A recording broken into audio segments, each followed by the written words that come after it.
niseme ya kwamba nimeokoka, Yesu ni Bwana katika maishani mwangu, nimempenda sana. Huwa nazidi kusema kila wakati, I gave my life to Jesus when I was 17. Saa hii niko katika my 54th year. Kwa sababu tayari nimemaliza 53 na kanyanga katika mwaka wa 54. Bwana tukuzwe.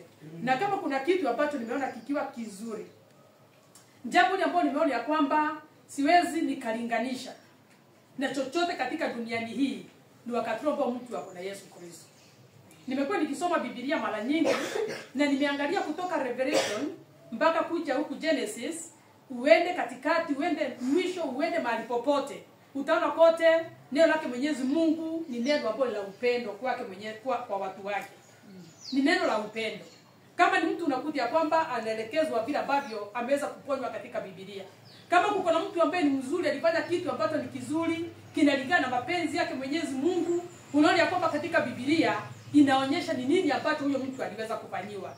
Kama kuko na mtu ambaye alienda kinyume naye Mwenyezi Mungu, pia unaona kwamba kama alienda kinyume ni nini ambacho kiliweza kutendwa. Lakini the essence ama jumla ya neno lake Mwenyezi Mungu nimeona kwamba ni neno ambalo la upendo. Na Biblia inasema ya kwamba hakuna yule ambaye atakayeweka imani yake kwake Yesu Kristo atafikia wakati ambao ni wa kuaibika. Ni sisi tunafaa kumuoja, ni sisi tunafaa kumjaribu na kuona vile ambavyo alivyo mwema. Akisema eti kwamba tembea kwa njia hii, tembea kwa hiyo njia. Kama utaona mambo mazuri, kama utaona ahadi zake zimeweza kutimia, mrudie tena Mungu, muulize ya kwamba Bwana, nimefuata neno lako kwa hii jambo, lakini sioni matokeo. Ni wewe nilifuata ama sio wewe? Kwa sababu hatimaye wakati tutakaa katika neno lake Mwenyezi Mungu, ataimu ukame ili ambao kila kitu ambacho ameandika mahali pale kitakuwa takutimia kwa yule ambaye anayemtafuta katika roho na kweli. Mchana wa leo neno la Mungu ameweka ndani yangu ni kuhusu mioyo yetu. Mioyo yetu kama madhabahu. Amen. Inakuwa si mzuri wakati ambao watu wako kwa ibada. Judaism kwanza mambo ambayo ya kuongea si mzuri hata kidogo. Haikuwa nikimtakia Mungu kutukufu. Neno lake Mwenyezi Mungu wakati ambao nimekuwa nikiomba, na wakati ambao Mungu amekuwa akiweka neno lake ndani yangu, alikuwa anaweka ndani yangu kuzungumza kuhusiana na mioyo yetu. Mioyo yetu ni mahali pale ambapo nakutia kwamba pako na siri zetu, zile ambazo mimi nikiwa niko mahali hapa si lazima masikuwa ajue kile ambacho nafikiria, lakini mimi ninajua kile ambacho niko nacho. Mipango ile ambayo niko nayo ninaijua. Wewe utakuja kuona kile ambacho kimetendeka after mipango ile ambayo niko nayo ndani yangu nimeitenda. Lakini mimi ndiye ambaye niko na nini? Niko na huo moyo, ndio mimi ninafikiria, mimi ndiye ambaye ninajua mipango ile ambayo nimepanga, ni mimi ambaye ninajua. Na mchana huu wa leo neno la Mungu linataka lituzungumzie, na ametukusanya mahali hapa ili akaweza kutuzungumzia jinsi ambavyo tunaweza kuwa madhabahu ambayo yako hai. Mioyo yetu inaweza kuwa iko na uhai ndani yake. Tunaweza kumtumikia Mungu na akapendezwe na sisi. Tunaweza kumuomba Mungu akaweza kutusikia. Tunaweza kuinama mbele zake Mwenyezi Mungu akaweza kutuinua akituambia kwamba nimekuangalia na nimekuona, nimekusikia, nimekutazama. Ni wakati ambao mioyo yetu itakuwa ni dhabihu ama ni madhabahu yale ambayo ni mazuri. Bwana tukuzwe sana. Amen. Neno Mwenyezi Mungu inasema ya kwamba wakati ambao utaleta sadaka kwa madhabahu, na ukifika mahali pale ukumbuke ya kwamba kuko na jambo lile ambalo halienendi vizuri katikati yako na Mungu. Kuna mahali pale ambapo umemkosea Mungu. Kuna mahali pale ambapo unafaa kurekebisha. Neno Mungu inasema ya kwamba usiweke hiyo sadaka, usitoe hiyo sadaka, rudi tena. Uende utengeneze mambo yako, alafu rudi tena kwa nani? Urudi tena kwa Mwenyezi Mungu. Nani ambaye anaweza kujua wakati ambapo tunaleta sadaka kama mahali kama hapa ni kwa sababu gani mwingine hajaleta amekaa? Hakuna mtu ambaye anaweza kujua. Wewe ndiye ambaye unaweza kujielewa wakati ambapo unaleta. Unakumbuka kwamba kuna fulani ambaye tulikosana naye na bado hatujasameheana, hata sijamuomba msamaha. Kwa hivyo wewe ndiye ambaye unayejua mambo yale. Bwana tukuzwe sana. Kwa hivyo mioyo yetu ni ya maana sana. Na ndani ya mioyo yetu mahali pale Ndipo Biblia inasema ya kwamba ni nyumba ya aina gani ambayo mnaweza kunijengea. Mungu akasema ya kwamba mbingu ni mahali ambapo ninakaa, na hapa duniani ni mahali pale ambapo naweka miguu yangu. Hiyo illustration inaonyesha ya kwamba hakuna nyumba, hakuna chochote kile ambacho unaweza kumpatia Mungu ambao ni kizuri sana, ili akaweza kupendezwa sana, akaweza kufurahia sana. Lakini unaona Mwenyezi Mungu pia katika that book of Isaiah, I think it's 66, inasema ya kwamba pia ya kwamba lakini mtu wa aina hii ndiye ambaye nitakayependezwa naye. Mahali kama hapa ndipo ambapo nitaweza kukaa. Akasema moyo uliopondeka. Na mwimbaji akaipa akasema ya kwamba moyo uliopondeka hautaudharau. Bwana tukuzwe sana. Hauwezi ukampendeza Mungu. Hauwezi ukamtolea Mungu chochote katika maishani mwako. Hauwezi ukajitolea kutosha Mungu akaweza kufurahishwa na wewe, isipokuwa ni wakati ambao moyo wako utakuwa ni moyo ambao unapondeka. Moyo wako si wa kusukumwa. Moyo wako si wa kukumbushwa kila wakati. Si wa kuambiwa kila wakati. Ni moyo ambao uko na uwepesi, ambao ni wa kuweza kusikia neno la Mwenyezi Mungu na kulaya sina neno la Mwenyezi Mungu na kufanya mapenzi yake. Bwana tukuze sana. Amen. Na ndipo neno Mungu inasema ya kwamba tuumbie mioyo ambayo ni ya nyama. Unajua ukienda kununua kama ni nyama, unakuta kwamba kuko na nyama ambayo ni steak, ambayo unaweza kukata, hata mtoto mdogo anaweza kula. Kuna nyama nyingine ambayo iko na mafupa, unasema eti kwamba hii haiwezekani kwa watoto. Mioyo yetu kulingana na neno lake Mwenyezi Mungu, Biblia inasema eti kwamba inafaa kuwa mioyo ambayo ni ya nyama. Bwana tukuzwe sana. Yaani mioyo ambayo ni miepesi. Moyo ambao ukisikia eti kwamba neno lake Mwenyezi Mungu limehubiriwa, inasema eti kwamba wacha njia ambazo ni zile ambazo ni za udanganyifu. Ingia katika njia zile ambazo ni nzuri. Moyo wako uko na wepesi mwingi sana kwa haraka zaidi wa kuacha hiyo njia na kuingia katika njia zake Mwenyezi Mungu. Maana yake moyo wako wewe ndiye ambao unajua. Bwana tukuze sana. Moyo wako ni wa maana sana. Moyo wako Mungu anataka uwe madhabahu ambayo inaweza kuleta sadaka kwake Mwenyezi Mungu. Unajua kama mahali hapa tunaleta sadaka, si ndio? Wakati hapo tumeleta mkoba huu wa sadaka mahali hapa, tumeleta mahali hapa maana yake ndipo madhabahu yetu, hapa ndipo madhabahu yetu iko. Kwa hivyo nao moyo wako ukiwa ni madhabahu, utakutetea kwamba utakuwa unampelekea Mungu sadaka ambazo atakuwa akikubalia kwa haraka sana. Utakuwa tayari umejiangalia, ukajiuliza ya kwamba mimi naye Mwenyezi Mungu tumeitanishwa aje? Mungu anapendezwa nami kiwango gani? Mungu ananichukulilia kivipi? Na kwa hivyo hata wakati hapo utakuwa unaenda mbele zake Mwenyezi Mungu, huko peke yako kwa nyumba, hakuna mtu mwingine, moyo wako utakuwa ukikuambia ya kwamba niko na right standing with God. Bwana tukuzwe sana. Amen. Maana mahali hapo tu peke yake, katika siri zako, hapo ndipo ambapo unaweza kujiuliza na kujiangalia na kujijua ya kwamba mimi niko katika Kristo Yesu. Si wakati uko katikati ya watu. Sasa naweza kuhubiri, naweza kuruka, naweza kufanya mambo yote. Lakini wewe na malone, wakati ambao hakuna mtu mwingine ananiona, wakati ambao hakuna mtu ambaye anajua siri zile ambazo niko nazo katika moyoni mwangu, hapo naweza kusema yakini niko na Yesu Kristo, nimeokoka. Wakati majaribu yatakuja yakukute, vile ambavyo utakavyoweza kufanya katika hilo jaribu ili upate kutokea, utasema ya kwamba mahali hapa nilifanya vile ambavyo Yesu Kristo ananipigia makofi, anasema ya kwamba wewe ndani my child. Bwana tukuzwe sana. Amen. Mioyo yetu ni ya maana sana.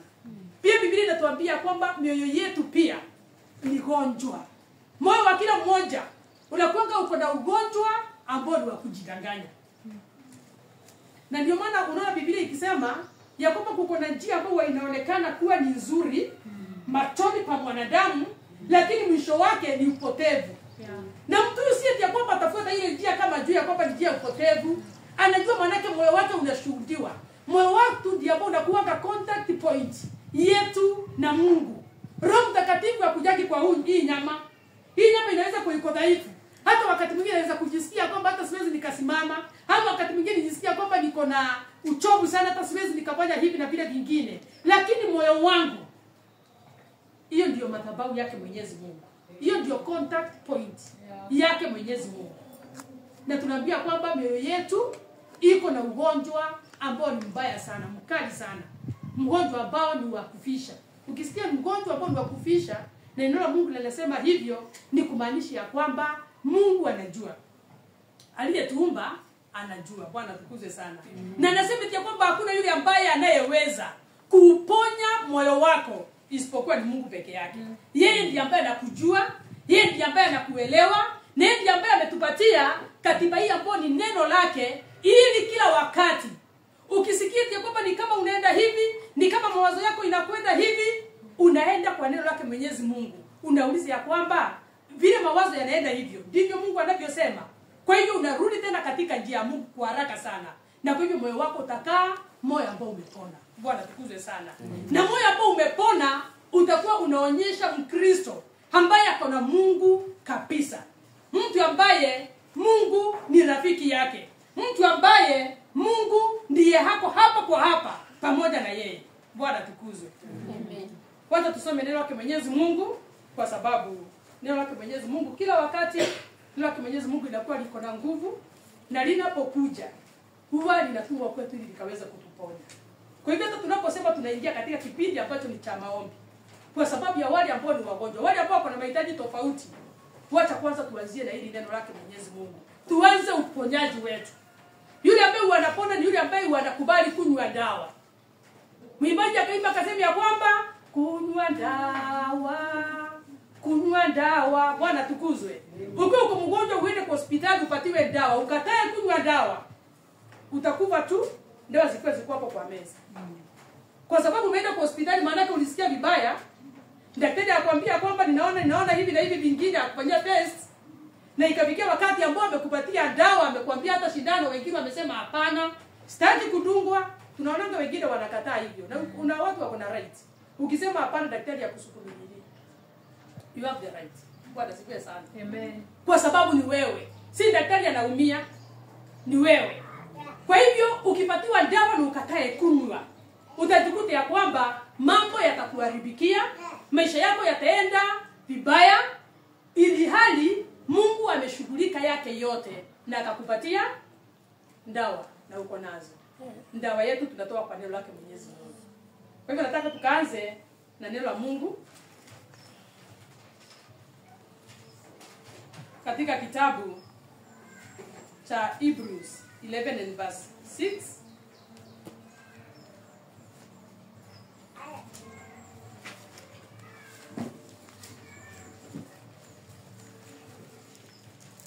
Hebrews 11 na mstari wake ni wa 6, na nitasoma katika Bwana.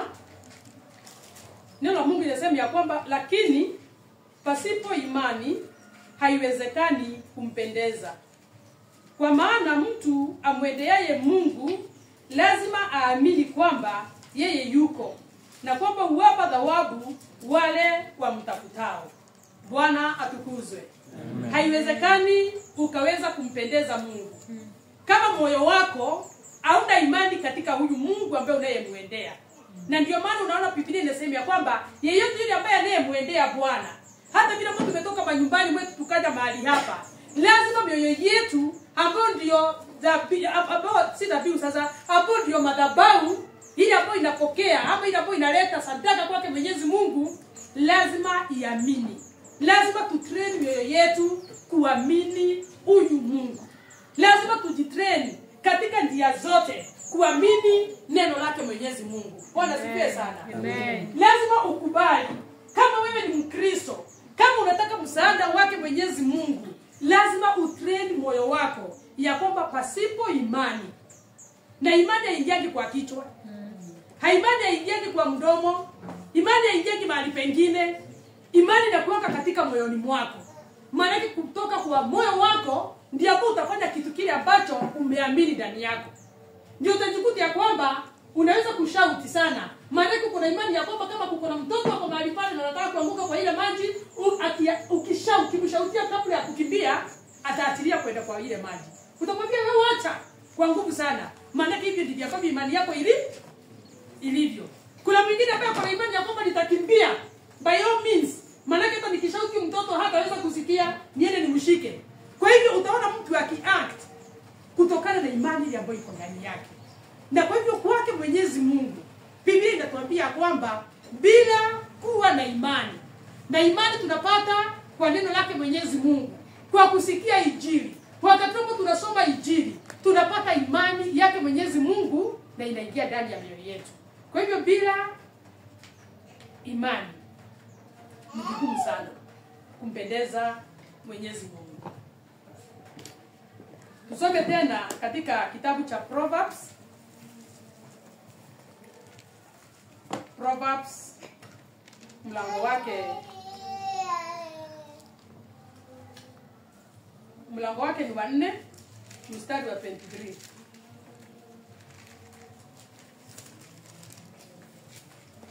Proverbs 4 and verse 23. Na nitasoma katika Bwana. Inasema, linda moyo wako kuliko yote uyalindayo, maana ndiko zitokazo chemichemi za uzima. Bwana tukuzwe. Tunaongea juu ya mioyo yetu kuwa madhabahu. Na madhabahu ile ambayo itakayompendeza Mungu ni madhabahu ile ambayo iko na uhai, ni madhabahu ile ambayo iko kulingana na mapenzi yake Mwenyezi Mungu, ni madhabahu ile ambayo ni mzuri. Naye Suleimani ambaye alikuwa ni mmoja ambaye Mungu alikuwa amempatia akili ambayo ni ya hekima kubwa sana. Akamwambia hekima ile ambayo ako nayo, hakuna mtu mwingine ambaye atakuwa ako na hekima kama hiyo. Kila mtu ambaye katika ulimwengu huu tukienda tukisema, hata kama ni Proverbs tunasema, tuseme kwamba zinaitwa tu Proverbs ama Mithali, hata tukienda Kikapa, tuende Kikuyu, utasema tu Mithali. Hivyo utasema kwa lugha yako, unakutetea kwamba huwa tunatumia sana Mithali zile ambazo zipo. Bwana tukuzwe sana. Neti ambaye akasema ya kwamba jaribu by all means. Asijasema ulindiwe na mtu.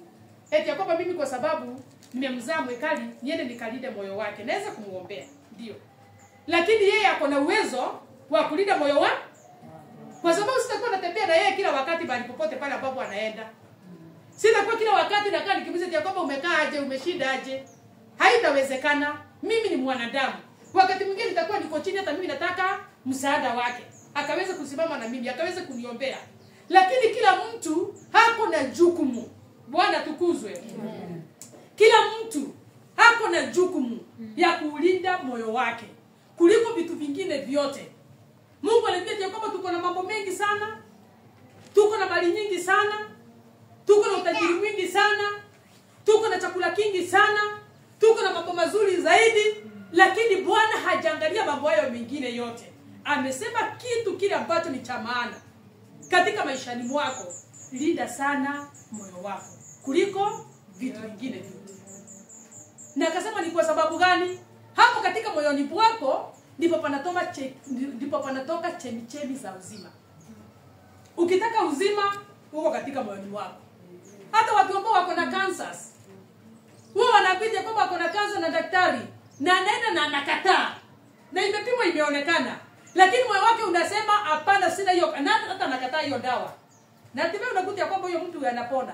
Maana hakuna ugonjwa ule umetoka kwa Mungu. Bwana tukuzwe. Unakuta kwamba shetani kama alikuwa amekuja through hiyo ugonjwa kuja kumjaribu, naye Mungu amemtanguliza kumfungua macho kwa sababu amelinda moyo wake, anampatia nguvu ya kusema hapana, mimi sina kansa.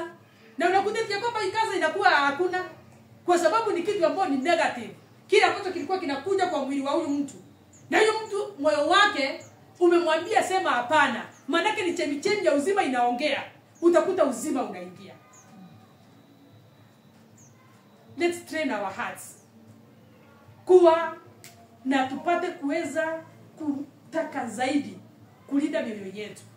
Hatuwezi kulinda mioyo yetu kwa njia nyingine. Huwa tunalinda mioyo yetu kupitia kwa neno lake Mwenyezi Mungu. As long as unafuatilia Biblia, hata kama wewe ni nani ama nani, Mungu wewe hapo upande wako, nani anaweza kuwa kinyume na wewe? Hakuna. Biblia inasema ya kwamba Paulo akauliza, if God is for us, who can be against us? Nobody. Bwana tukuzwe sana. Kwa hivyo moyo wako wakati ambao utachukua neno lake Mwenyezi Mungu, na useme ya kwamba kama neno lake Mwenyezi Mungu linasema hivi, hata kama kwa saa hii sioni matokeo yake, lakini itafanya kulingana na mapenzi yake Mwenyezi Mungu, nataka kukwambia kwamba utaona matokeo ambayo ni mazuri. Na utakuwa mtu ambaye ni wa kwenda chini. Amen. Utakuwa mtu ambaye ni wa kuharibikiwa na mambo. Lakini kila wakati utakuwa unaona uzima unakuja. Maana Mungu yeye ni uzima. Yeye ni upendo. Kwa hiyo utakapofuata kile ambacho Mungu anasema, utakuja kwamba uzima unafanya nini? Unakuja. Huo upendo unakuja. Bwana anatuambia kwamba wakati ambao tutakuwa watu ambao ni wa kuenenda kulingana na mapenzi yake, hata wale ambao ni maadui zetu watageuzwa, ukuti ya kwamba wako na amani na sisi. Amen. Alikuwa amepanga kwamba jioni nitampimia, nitamgonga, nitammaliza, nitamfanyia hivi, lakini kwa sababu moyo wako uko upande wake Mwenyezi Mungu, yule adui wako anageuzwa, anaanza kuwa na amani na wewe. Amen. Na tajiri kwa sababu gani? Amen. Kwa hivyo mioyo yetu ni kitu ambacho ni cha maana sana. Na ukiona chochote kile ambacho Mungu anaandika na kile ambacho Mungu anazungumza, huwa anazungumza kwa sababu anajua ya kwamba wakati ambapo watu wake watasikia neno hili, wale ambao wako chini wataanza kuinuka. Wale ambao shetani alikuwa anajaribu kuwachenga hivi na kuonyesha kwamba msifuate njia ya Mungu, hiyo ni kama ni ngumu sana, ni kama itakuwa fuata mambo yako ile ambayo unaona, yaani unajua tunajipangia mambo, si kweli? Hata unaweza kuwa wakati mwingine uko katika hali ambayo ni ngumu na uanze kuangalia nitaweza kutoka mahali hapa kwa njia gani, na ukuja kwamba kuko na kijia ambacho tunasikia ni kama ni kizuri sana, kinaingia ndani yako, usikia idea imekuja ndani yako na ni nzuri sana. Lakini wakati utafuata hiyo idea ambayo ni yako, ndio Biblia inatuambia kwamba hiyo ni njia ambayo inaonekana ni nzuri machoni petu. Lakini wakati utafuata idea yake Mwenyezi Mungu, utakutetea kwamba mambo yako yatakuwa ni mazuri. Hata kama saa hiyo haionekani kuwa ni nzuri. Hata kama si njia ambayo inaonekana watu wengi wakisema eti kwamba hii ndio njia. Hata kama watu wengi wanaonekana ya kwamba ni kama wanatamkia kwa njia ambayo nyingine, hata unaweza hata kuvutwa na macho yako, uone kama ni kama umekosea. Lakini wakati ambao utaweka moyo wako upande ambao ni wa Mungu, nataka kukwambia mpendwa, Mungu anasema ya kwamba hapo ndipo panatoka chemichemi za uzima. Chemichemi za uzima zinatoka katika mioyo yetu. Kwa hivyo huwezi ukakaa moyo wako uko unafikiria ile hao. Hauwezi ukakaa kama unaongea chochote. Hauwezi ukakaa ni kama unatembea mahali popote. Hutaki kujali. Shida iwezi ikakuja kwako uanze kuamua vile ambavyo unavyotaka. Utaamua saa hiyo. Na mambo yataonekana ni kama yanakuwa mazuri. Lakini itakuwa ni kwa dakika tu chache. Kwa sababu ukweli wakati utakuja usimame, utajikuta uko offline. Na utajikuta kwamba mambo yako yamekuwa mabaya. Lakini wakati utaamua katika Bwana, hata ingawaje itasikika kama ni chungu, kama ni ngumu, lakini unaamua kulingana na neno la Mwenyezi Mungu. Njia ambayo ni ya wachache. Njia ambayo haipendwi na watu wengi sana. Ndio maana unakuta watu wengi sana waokoki. Unakuta watu wengi sana waenendi katika njia zake Mwenyezi Mungu. Lakini wakati utaamua katika njia za Mwenyezi Mungu, at long last, watu watakuwa wanasema eti ya kwamba hebu muangalie. Bwana sifiwe sana. It's just a matter of time. Utakuwa ukiangaliwa na watu. Watakuwa wakikuenvy ama wakikuonea wivu kwa sababu ya yale ambayo Mungu atakuwa amekutendea. Wapendwa, ndani yetu kuna chemichemi za uzima. Biblia ikasema kwamba kupitia kwa ndimi zetu tunaweza kutamka mambo. Unajua wakati unatamka ni program unakwanga ukijiprogramia maisha yako. You are programming maisha yako. Ukisema kwamba mimi naona ya kwamba sio kama nitaweza kuwahi kuwa na chochote, kwa sababu sasa hata ukiangalia background yangu pale ambapo niko itatokea aje, itakuwa kivipi, you are programmed. At long ni kama ukisema 1+1. So tunajua ni 2. Lakini ukikaa kama katika moyo wako kila wakati uko unasema 1+1 is 10. 1+1 is 10. Hata wakati itakuja kwa mtihani ambao ni kupata, tuseme ya kwamba upate maths ambazo zinaweza kukupeleka mbele, utajikuta bila bado ulijizoeza hiyo ndio hapo utaandika. Maana hivyo ndivyo ulijizoeza. Ulijizoeza kuendanga negative. Kama 1+1 is 2, wewe umejizoeza 1+1 is 10, hivyo ndivyo ambavyo utaandika hata kwa mtihani. Na utajikuta kwamba watu wengine wakiambia ya kwamba well done, wewe unaulizwa ni kwa sababu gani umefanya hivi. Watu wengine wakipatiwa kama ni zawadi ilikuwa inapeanwa, utajikuta ya kwamba unaona ni kama unaonewa kwa sababu ya kile ambacho umejizoeza. Wacha tuzoeze hapa dini zetu kuongea kitu kizuri, kile ambacho kinatoka kwa mioyo yetu. Na tutaona kwamba program ile ambayo tutafanya kwetu itakuwa ni nzuri. Tunapenda kusoma neno la Mwenyezi Mungu kwa sababu hatuwezi bila neno la Mwenyezi Mungu. Nataka tusome katika kitabu cha Hebrews tena Hebrews mlango wake ni wa 4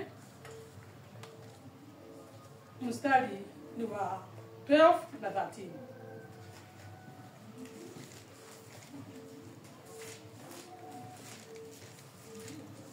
Na nitasoma katika Bwana. Nimesoma kitabu cha Wahebrania mlango wake ni wa 4 mstari ni wa 12 na mstari wa 13. Neno la Mungu linasema ya kwamba maana neno la Mungu li hai, tena lina nguvu, tena lina ukali kuliko upanga uwao wote ukatao kuwili. Kama silasha naona watu wakifanya hivi, wakifanya hivi vingine. Kumaanisha ni kama imenolewa on both sides. Tena la choma hata kuzigawanya nafsi na roho na viungo na mafuta yaliyomo ndani yake. Tena lijepesi kuyatambua mawazo na makusudi ya moyo. Wala hakuna kiumbe kisichokuwa wazi mbele zake. Lakini vitu vyote viutubu na kufunuliwa machoni pake yeye aliye na mambo yetu. In Kiswahili, in English nisome ya kwamba for the word of God is living and active, sharper than any double-edged sword. It penetrates even to dividing soul and spirit, joints and marrow. It judges the thoughts and the attitudes of our hearts. Nataka ushikilie mahali hapo ya kwamba it judges the thoughts and the attitudes of our hearts. That nikasema ya kwamba nothing in all creation is hidden from God's sight. Everything is uncovered and laid bare before the eyes of him to whom we must give account. Nimekuambia ushikilie mahali hapo pamesema ya kwamba it judges the thoughts and the attitudes of our hearts. What judges? Nini ambao inahukumu fikira zetu, mawazo yetu? Ni neno lake Mwenyezi Mungu. Kumaanisha ya kwamba wakati ambao wewe umekaa mahali yako, Mungu tayari anaangalia. Wakati ambapo kuna tangazo hapo, Mungu anaangalia. Unafikiriaje katika hayo matangazo? Wakati ambapo tunasema ndio kwamba ushirika utakuwa ni wa siku ya Thursday, unafikiriaje na unaamua nini wewe mwenyewe? Hakuna mtu ambaye anajua. Hata hakuna mtu ambaye amejua mimi nimeamua aje ama nafikiria aje. Nani anasikitika ndani yake wakati ambapo anasikia kwamba ushirika kama ni wa Juda hauko tena? Nani ambaye anatoka na jambo la kusema ya kwamba nitaenda kuomba ili watu wa Juda wakaweze kurudi, tuko na ushirika ambao unaitwa tena Juda? Nani ambaye anasikitika anaposikia ya kwamba shining light in the darkness hawako tena? Nani ambaye anapata huo mzigo ndani yake? Mungu anaangalia na anatafuta, macho yake inaangalia. Maana macho yake yaangalii hali ambayo ni ya juu peke yake, inaangalia ndani na ndani yako. Bwana tukuzwe sana. Na neno lake linaangalia, linagawanya. Kama ni mafupa, linagawanya. Linagawanya kama ni damu, linaona damu inaenda aje. Linagawanya nyama yako inakaa vipi. Kila kitu inagawanya. Halafu kufanya mambo yale ambayo sasa ndio kiini yetu ambayo ni ya mafundisho ya siku ya leo, linagawanya na linapekua hata kujua mawazo yetu. Yaani mioyo yetu. Mawazo ya mioyo yetu. Bwana sifiwe sana. Unawaza nini saa hii? Mungu akikuangalia ni nini ambacho anaangalia ndani yako? Ni nini ambacho unahamua? Unasikia ukisema nini ndani yako? Utamtumikia Mungu vizuri? Unasikia kwamba kuko na mali ambapo Bwana anakugusa ndani yako? Unahamua nini? Mungu anaangalia. Ni yeye mtu ambaye anayeamua mambo ambayo ni mazuri. Musa akaambia kwamba ambia wana wa Israeli, nimewawekea mambo mbili mbele zao. Mungu wetu ni mzuri sana. Mungu wetu si kama yeyote mwingine ambaye anaachilia watu wake ovyo ovyo na hivi. Akamwambia Musa, ambia wana wa Israeli, nimeweka mambo mbili mbele za nani? Mbele yao. Akamwambia kwamba nimeweka mauti na nimeweka uzima. Lakini akamwambia kwamba please, ajewacha tu kama unajua unaweza kuwekea mtu chakula hapo na ni mgeni, hata hujaomba, hujamkaribisha na ako na njaa, na shida ni kuanza kukula ama ni watu wengine walikuwa wanawekewa kwa hii meza. Achanganyikiwe kwa sababu hujamwambia welcome. Hata uwezo ukaingia tu kwa mtu umekaa kwa sababu ameleta chakula amewekelea hapo, udhania kwamba lazima iwe ni chakula chako. Na kama alikuwa anawekelea ya kuja kule kama mnaongea, akikuja kuja kwamba ulianza kukula. Lakini Mungu ameweka mahali hapo. Ameweka uzima, ameweka nini? Ameweka mambo ambayo ni ya kifo. Lakini kwa sababu anatupenda sana, anatusamoni tena, anatuambia lakini please, ninamuomba chagueni uzima. Sijui wewe wako unachagua nini kila wakati unaposikia neno lake Mwenyezi Mungu. Ni nini ambao wewe unachagua? Bwana asifiwe. Ni nini ambacho wewe unachagua katika moyoni mwako? Mimi nasema ya kwamba moyo wako utrain kila wakati kuwa unajua ya kwamba uko mbele zake Mwenyezi Mungu. Usianze kumwogopa mwanadamu vile ambavyo anavyosema, usianze kuogopa mwanadamu vile ambavyo anavyokufikiria, lakini kabla ya kuingiza fikira zako kwa mwanadamu vile ambavyo anavyokutafsiri. Maana tunasema sitaki kutafsiriwa vibaya, si ndio? Sitaki wakiniona vibaya watanisemaje? Wengine watafanya hivyo, nitaonekana vipi? Kabla ya kuingia katika hali ambayo ya kuuliza mtu mwingine atasikiaje, mtu mwingine atakuona vipi, kwanza jitrain kujiuliza, Mungu ananiona aje? Haleluya. Amen. Jitrain ndani yako kujiuliza, how is God seeing me? How is God judging me? Ninapendeza Mungu kweli? Ukijua umempendeza Mungu, hata kama mama Shiko atapendeza na kile ambacho ninafanya, Mungu atamsaidia kujua kwamba nilikuwa nafanya kitu kizuri. Maana kile kizuri kitadumu. Kama nitafanya kwa sababu nataka kumpendeza, hii tupate kuwa marafiki sana, ama kuna njia ambayo kuna kitu nataka kutoka kwake, at long last nitajikuta kwamba nitakuwa wa kuanguka. Na hata yeye atajua, na yule ni kama kuko na kitu anaangalia kutoka, hata nianze kumwepa hapa kidogo. Lakini kwa nimemwacha Mungu ili kwanza nipate kumleta karibu na mimi, na ili nipate kupata kile ambacho wako na wapendwa. Biblia inatuambia kwamba neno lake Mwenyezi Mungu liko na nguvu, ni sharp. Yaani ni kali. Kama vile ambavyo tunanoa kisu, kama vile ambavyo unaendana kwa juzi tumekuwa tuko na conference. Na kwanza sikumwambia asanteni kwa sababu ulisimama na mimi. Uwezo wangu wa kwenda kwa conference, kila ambacho tulikuwa tunalipa hapo, na pia kwamba tuuze kamati wanajua, I was supported by the church. Bwana sifiwe sana. 100% transport yangu ya kwenda, kila kitu cha kulipa huko, I was supported by the church 100%. Kwa hivyo namshukuru sana kwa sababu ya jambo hilo. Biblia inatuambia kwamba, na nilikuwa nataka kupeana mfano, tulipoenda huko, nilikuwa kwa sababu sisi tulikuwa tumehost wale watungaji ambao wametoka katika Badea region. Tulikuwa tunaenda na mama mmoja kwenda kununua nyama. Tungenunua nyama ambayo ni more than kama 5 kilos wakati mmoja. Sasa jamaa yule ambaye alikuwa anatukatakatia nyama alituambia kwamba ako na experience ya 15 good years. Aliajiriwa mpaka akaweka butchery yake. Na akatuambia kwamba sasa wakati tunapoje anza kukatakata. Nikaona vile pale katakata mpaka ile mama tulikuwa tukolea akaniambia, kila mtu na kazi yake. Within less than 20 minutes alikuwa ametukatakatia nyama ya more than 5 kg. Na akiwa kuna laini anakatakata na weka alafu anaanza kufanya mpaka anatuambia kwanza unaanza kujitrain ama ni kitu ambacho umejua kwa muda gani? Yakatuambia more than 15 years. Bwana tukuze sana. Wapendwa, nataka kusema kwamba kisu kama hicho ambacho kilikuwa kinakatakata hiyo nyama mpaka hata sisi tunashangaa vile ambavyo amefanya kwa haraka. Biblia inasema kwamba neno lake liko kali kuliko hicho kisu. Na inaweza kugawanya moyo wako. Ninaangalia kuandika kwa hapo anafikiria nini? Ni mipango gani ambayo yako nayo? Nini ni ambacho hicho kingine? Ameamua nini? Linafanya linajua mara moja. Na hivyo ndivyo ambavyo Mungu anatulipa. Atulibaki kupitia kwa kile ambacho tumeongea sana. Ni kulingana na kile ambacho kiko ndani yamo. Wakati mwingine kunaweza kuja mtu ambaye ako na pastora mahali hapa, anataka kutupiatulia kama ni risasi. Ukuje nikisema eti kwamba please usiniue. Na ukuje kwamba mwili unaweza kuwa uko na uoga, hata niseme eti kwamba hapana, mimi sikuwa nimemaanisha kuja kanisani, lakini ndani yangu kama nimemaanisha nilikuwa nakuja huku, Mungu ataangalia juu ya kwamba ni mwili ulipata kuwa na uoga. Si Mungu wetu ni kama ni mama. Na ni kama baba. Na ni ndugu kwetu, ni dada kwetu. Anatujua, anatuelewa sana.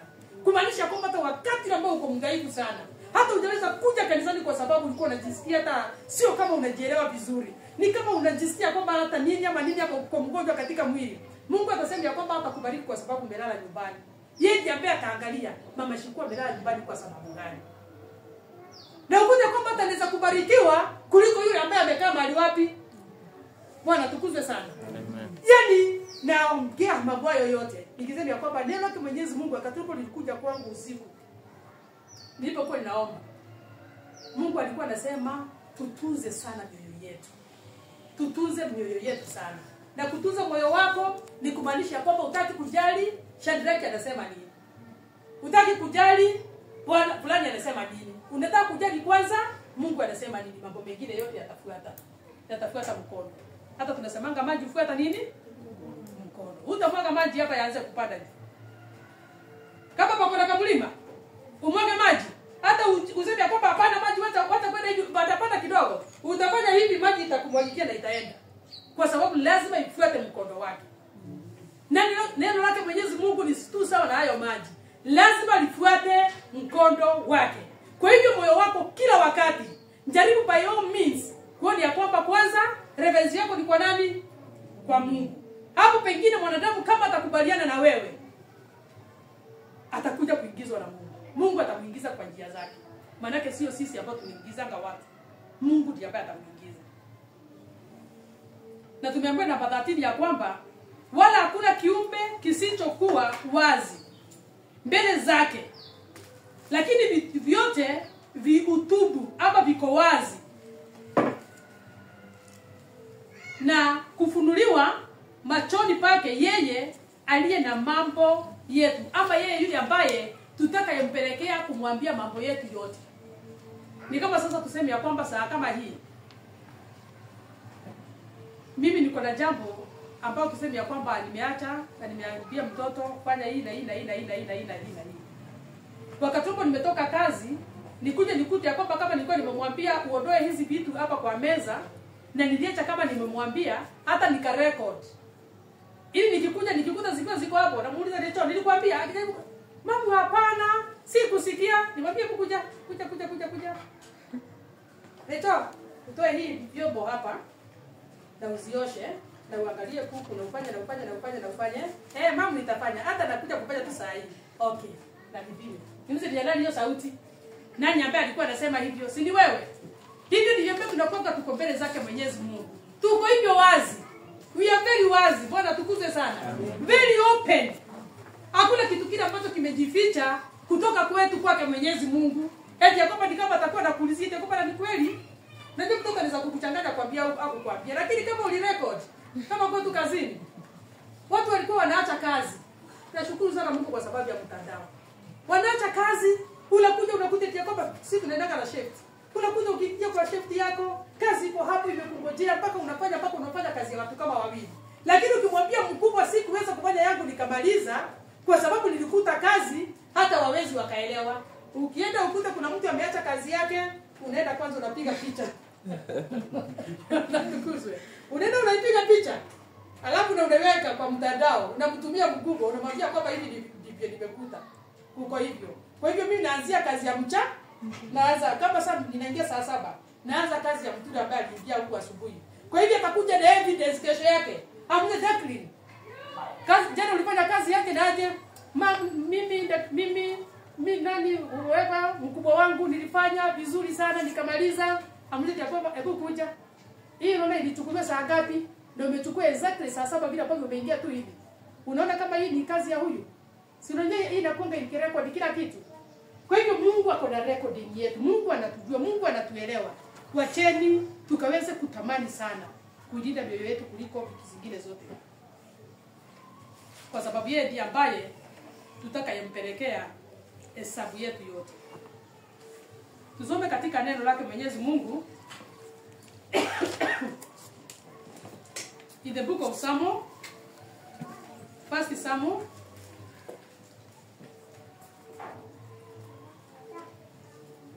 Samueli wa kwanza, mlango wake ni wa 16, mstari ni wa 7.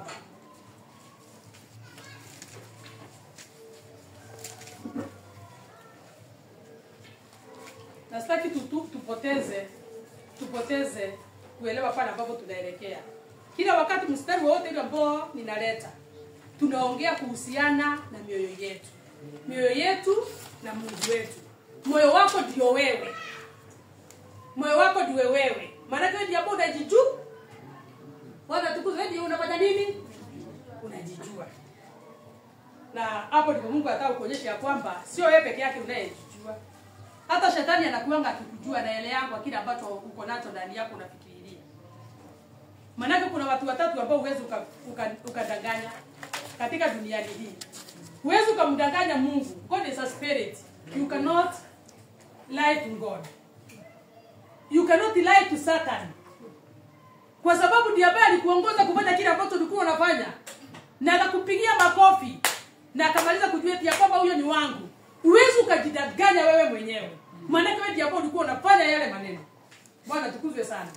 Kwa hivyo hata kama unafikiria mambo ambayo ni weird, usione kwamba kama unafikiria mambo ni weird, mbele zake Mwenyezi Mungu umejificha, kwa shetani umejificha, kwako umejificha. Unaweza kujificha kwa mtu yote mwingine yule, but you cannot cheat. You cannot lie to those three people. Those two spirits, ambaye ni spirit wa Mungu mtakatifu na spirit wa nani? Kwa shetani mtakachafu na spirit yako wewe mwenyewe kama mwanadamu. Neno Mungu inasema ya kwamba lakini Bwana akamwambia Samueli, usimtazame uso wake wala urefu wa kimo chake, kwa maana mimi nimemkataa. Bwana haangalii kama binadamu aangaliavyo, maana wanadamu huitazama sura ya nje, bali Bwana humtazama moyo. Haleluya. Mungu tazama nini? Mungu tazama moyo. Wakati Samuel alikuwa ametumwa kwa Jesse. After Sauli ameweza kumkosea Mungu. Amekataa kufanya kile ambacho Mungu alikuwa amemwambia afanye. Alikuwa amemwambia kwamba Waamaleki wote kwa vile ambavyo walikuwa wamewasumbua wana wa Israeli, walikuwa hata wamewakataza wakifanya mambo mengine ama kupita, akawaambia kwamba ni wakati wa kuadhibu. Nataka wauawe wote. Naye Sauli hakufanya hivyo. Akaenda akafanya kinyume na mapenzi yake Mwenyezi Mungu. Na Mungu akasikia ndani yake hata kuwa tena mfalme. Na Mungu akamchagua kijana ambaye anaitwa Daudi. Najua kwamba kama tuko Bible students tunaelewa hayo. Akamchagua Daudi. Na wakati alimchagua Daudi, yule ambaye alikuwa anaenda kuweka mafuta kwa Daudi alikuwa ni Samueli. Samueli alikuwa ni mwanadamu tu sawa na mimi. Alikuwa prophet, alikuwa pia ni priest, but he was a man. Kwa hivyo wakati Jesse aliambiwa leta vijana wako, maana yake Mungu amemtuma na kusikia na amejua kabisa. Hapo ndipo ambapo Mungu amemtuma. Eliabu akakuja, I think he was the first born. Wakaanza kukuja mmoja mmoja. Samueli alikuwa amesimama tu hivi. Anaangalia na sema eti ya kwamba mfalme. Vile ambavyo anakaa, vile ambavyo ameuda, six pack, tunazamanga hivyo sana. Vile ambavyo ameuda, huyu ndio ya kwamba ndiye mfalme. Anachukua ile pembe ilikuwa iko na mafuta, anataka kumwaga. Mungu anamwambia stop.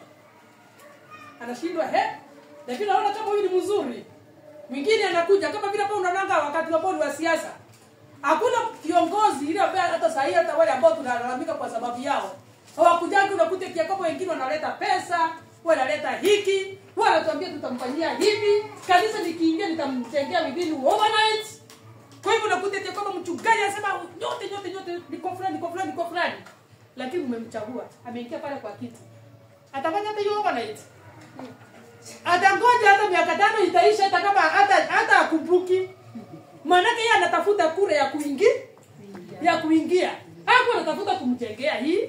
Alikuwa anatafuta kutengeneza mawazo yenu ingie katika hali ambayo nitaweza kumpatia kura zangu.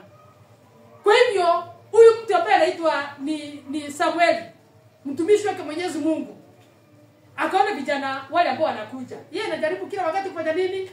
Kumwaga. Anajaribu kumwaga. Naye Mungu kwa sababu ni Mungu. Ile pepe ilikuwa inakataa kumwaga mafuta.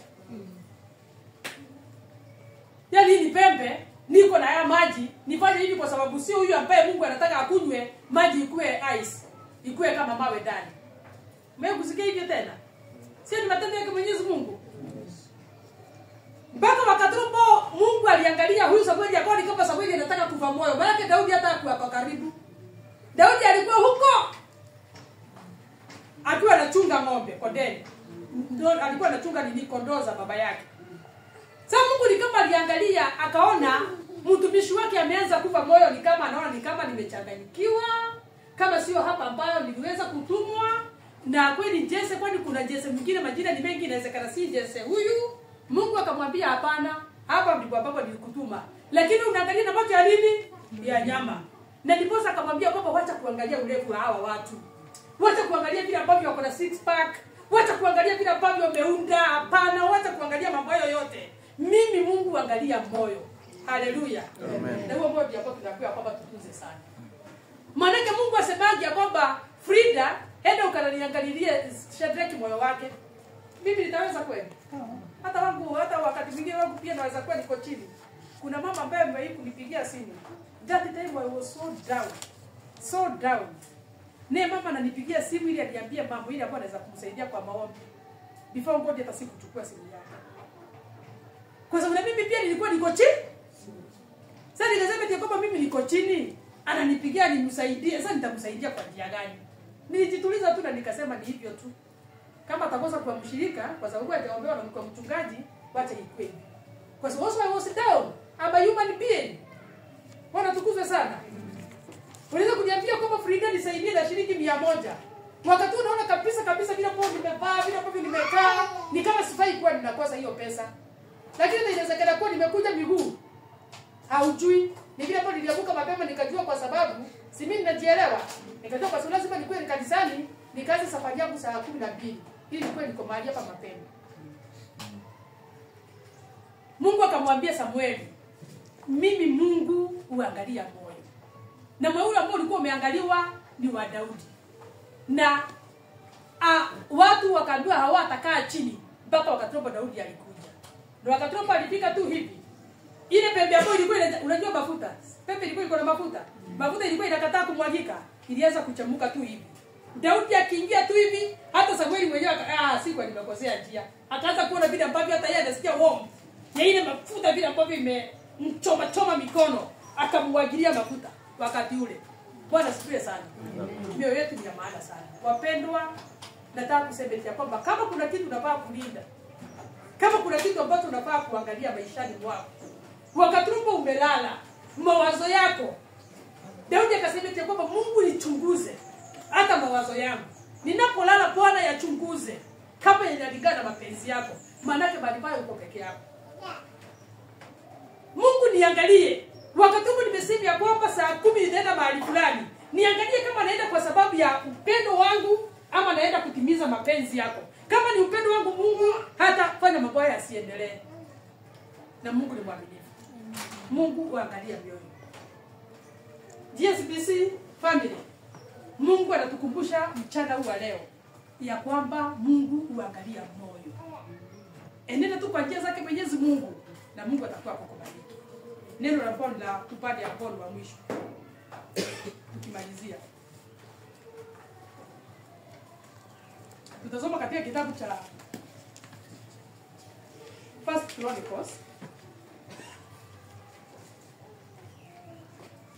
Chronicles ama mambo ya nyakati. Mlango wake ni wa 28 kuanzia mstari ambao ni wa 9.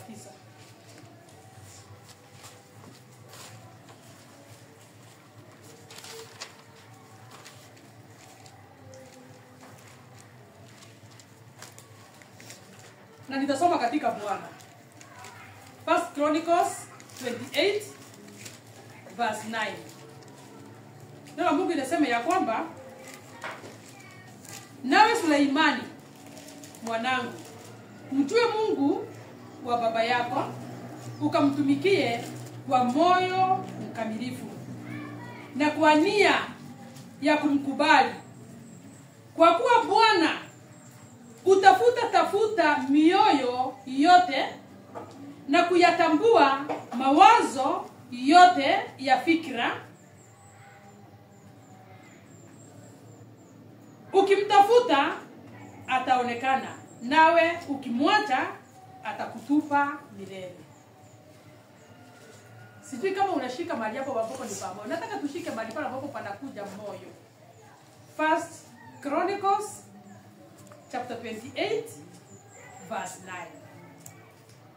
Na hii ikasema ya kwamba nawe Suleimani alikuwa ndiye alijenga nyumba yake Mwenyezi Mungu.